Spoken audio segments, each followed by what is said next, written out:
2025-ը Յուքոմի համար հետաքրքիր դժվար մարտահրավերներով լի տարի էր, բայց ընկերությունն ըստ Ռալֆ Իրիկյանի կարողացավ պատվով դուրս գալ, իրականացնելով նաև շատ ծրագրեր շնորհիվ ռազմավարական գործակցության, որ ընկերությունը ձեռք բերեց համաշխարհային խոշոր մատակարար գործընկերների հետ։ Իտեմս Nokia-ն, շարժական կապի ցանցերի մատակարարը, իտեմս Mediakind-ը, IPTV, մասնակցված մատակարարը եւ իտեմս անգլիական Սերիլիոնը, որի օգնությամբ մենք արդեն փոխում ենք մեր հաշվառման համակարգը կամ բիլինգը։ Յուքոմի նպատակն է բաժանորդներին առաջարկել մատուցել նոր որակյալ ծառայություններ։ Յուքոմը հիմք է դրել արհեստական բանականության ներդրմանը, հաճախորդների հեռահար սպասարկման ծրագրային լուծումներում, գործարկել Uplay ժամանցային հարթակը, մեկնարկել հաշվարկային համակարգի թվային վերափոխումը։ 5G ցանցը արդեն գործարկված է 48 քաղաքում, ավելի քան 600 բնակավայրում, գլխավոր մայրուղիներում եւ սահմանային անցակետերում, կայուն շարժական կապը հասանելի դարձնելով բնակչության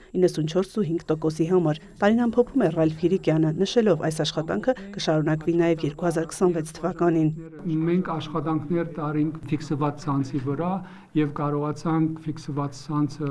ունենալ Եղվարդում, Երևանի 4 վարչական շրջաններում եւ դրանով մենք եւս մի քիչ առաջ գնացինք մեր ֆիքսված ցանցի ընդլայնմանը։ Այս ամենը մենք անում ենք մեր սիրելի բաժանորդների համար, որ իրենց փորձը լինի այլ, իրենք միշտ ուզենան օգտագործեն Յուքոմի ծառայությունները։ Ֆիքսված ինտերնետ կապի շուկայում Յուքոմի բաժանորդների թիվը ավելացել է 4%-ով։ Ֆիքսված կապի մոտ 144,000 բաժանորդների 75%-ը օգտվում է Convergent ծառայություններից։ Շարժական կապի բաժանորդների թիվը աճել է 7%-ով, հասնելով ավելի քան 755,000-ի։ Յուքոմը տարին կփակի ավելի քան 40 միլիարդ դրամի եկամուտներով։ Գործառնական շահույթի մարժան մոտ 47% է։ Ձգտում են գործառնական շահույթը հասցնել մոտ 19 միլիարդի, ինչը եւս ըստ Իրիկյանի ընկերության համար կլինի պատմական։ Կարողացել են գրանցել աճեր եւ այդ աճը իր հետ բերում է եկամուտի աճ եւ այդ եկամուտի աճը իհարկե բերում է եւս հարկային բարդավորություններ։ Այս ամեն ինչը միտված է